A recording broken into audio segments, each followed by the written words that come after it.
सद्गुरु साईनाथ महाराज की जय. ஓம் சாய்ராம். ஸ்ரீ சாயினுடைய ஆசீர்வாதத்துடன் ஸ்ரீ கோவிந்த் ரகுநாத் தபோல்கர் என்ற ஹேமாத்பந்த் இயற்றிய ஸ்ரீ சாய் சச்சரித்திர கிரந்தத்தின் அடிப்படையிலே தொகுத்து மூல மராத்தியிலே விரிவுரையுடன் இயற்றிய தைந்தினுடைய சாயிபோத் பேராசிரியர் டாக்டர் சீதாராம் கணேஷ் தேசாய் அவர்கள். இந்த நூலினுடைய தமிழ் மொழிபெயர்ப்பு ஸ்ரீ சாயினுடைய தினசரி ஞானபோதனை தொகுத்து வழங்குபவர் டி.ஆர். மாதவன் அவர்கள். பிரார்த்தனை. சமர்த்த சாயி, இச்சிறு மந்திரம் புனிதமான ஜெயமருளும் மந்திரம். இது இனிய பக்த பாவ மோக்ஷ சூத்திரம். அவரது புனித வாழ்க்கை வரலாறு மதுரம். சாய்நாதர் கடவுள் பக்தியுள்ளவர், தர்மத்தை பின்பற்றும் பிரபஞ்ச பாலகர். இப்போது இவர் வாழ்க்கை வரலாற்றை பாடுங்கள். மன அமைதியை பேணுங்கள். ஈஸ்வர் அல்லாஹ் ஒருவரே கூறுவார், கடவுளில் வேறுபாடு இல்லை என்பார்.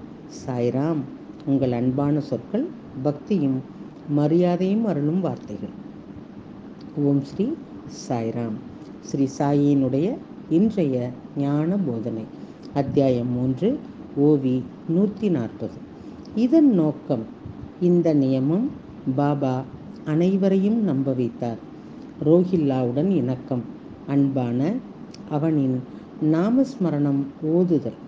பாபா பல உபதேசங்கள் செய்து கொண்டிருந்தார். நான் முழு பிரபஞ்சத்தையும் நிரப்பும் அதன் ஒரு பகுதி மட்டுமே எனது சுயமானது. சாயி பாதத்திலே சரணடைய இது எனது முழுமையான சேவை.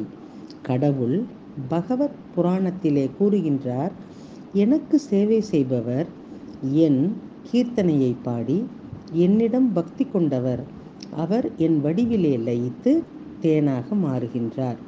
ஒரு பூச்சி அல்லது வண்டு தியானம் செய்யும் போது அது ஈர்க்கப்படுகின்றது.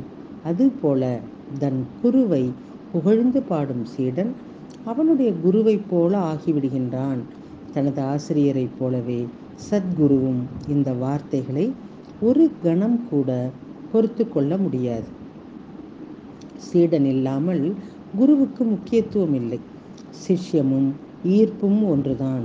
நான் யார்? நான் என் உடல் அல்ல. எல்லா உயிர்களுக்குள்ளும் இருக்கும் இறைவன் நானே. இந்த ஞானத்தை உறுதிப்படுத்த ஹேமாத்பந்த் ஒன்று கூறுகின்றார். ஒரு முறை ரோஹில்லா ஷீரடிக்கு வந்தான். அவனும் பாபாவின் குணங்களால் கவரப்பட்டு பல நாட்கள் அங்கேயே இருந்தான். அவன் தனது வாழ்க்கையை பாபாவுக்கு அன்புடன் அர்ப்பணித்தான். அவன் வானொலியைப் போல உடலிலே வலுவாக இருந்தான்.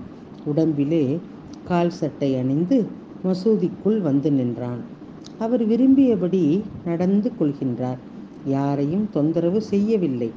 இந்த அறிவை உறுதிப்படுத்த ஹேமாத்பந்த் ஒரு விஷயத்தை கூறுகின்றார். ஒருமுறை ரோஹில்லா ஷீரடிக்கு வந்தார். அவரும் பாபாவின் குணங்களால் கவரப்பட்டு பல நாட்கள் அங்கேயே இருந்தார். அன்புடன் பாபாவுக்காக தன்னுடைய வாழ்வை அர்ப்பணித்தார். ஆமணக்கு செடியைப் போலவே உடல் வலிமையுடன் இருந்தார். கால் சட்டையும் கஃனியும் அணிந்து மசூதியிலே வந்து நின்றார். அவர் விரும்பியதை செய்வார். யாரை பற்றியும் கவலைப்படவில்லை. இரவு பகல் மசூதியிலோ சாவடியிலோ ரோஹில்லா குரான் வசனங்களை உரத்த குரலிலே மிகுந்த ஆர்வத்துடன் பாடுவது வழக்கம். நள்ளிரவிலும் அவருடைய வாய் மூடாமல் ஏதோ ஓதிக்கொண்டிருப்பார். சாய்நாதர் அமைதியினுடைய திருவுருவம். ஆனால் ஷீரடி மக்கள் பகல் முழுவதும் கடும் வெயிலிலும் வயல்வெளியிலோ காட்டு வெளியிலோ வேலை செய்து கொண்டிருந்ததால் ரோஹில்லாவினுடைய உயர்ந்த குரலிலே குரான் வசனங்களை ஓதுவதால் இரவிலே நிம்மதியாக உறங்க முடியவில்லை. பாபாவுக்கு எந்த கஷ்டமும் ஏற்படவில்லை. ஆனால் அந்த ரோஹில்லா மீது மக்கள் மிகவும் கோபமடைந்தனர். எங்கு பார்த்தாலும் இப்படிதான் அவர்களது நிலைமை இருந்தது.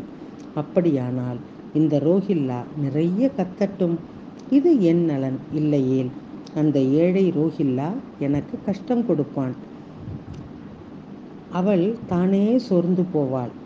அல்லாஹ் ஹோ அக்பர் போன்ற கோஷங்கள் நின்றுவிடும். அவள் மதத்தின்படி அவள் ஒரு பைத்தியக்காரனைப் போல பஜனை பாடுகின்றாள். அதனால்தான் நான் அவரை விரும்புகின்றேன். என் பக்தர்கள் எங்கெல்லாம் என்னுடைய புகழை பாடுகின்றார்களோ அங்கெல்லாம் எப்பொழுதும் நான் இருப்பேன். ஸ்ரீ சாயியினுடைய தினசரி மற்றொரு ஞான போதனை அடுத்த தொடரிலே கேட்போம். சாயியை பணிவோம். சாந்தி நிலவட்டும். ஓம் சாய்ராம். श्री सच्चिदानंद सद्गुरु साईनाथ महाराज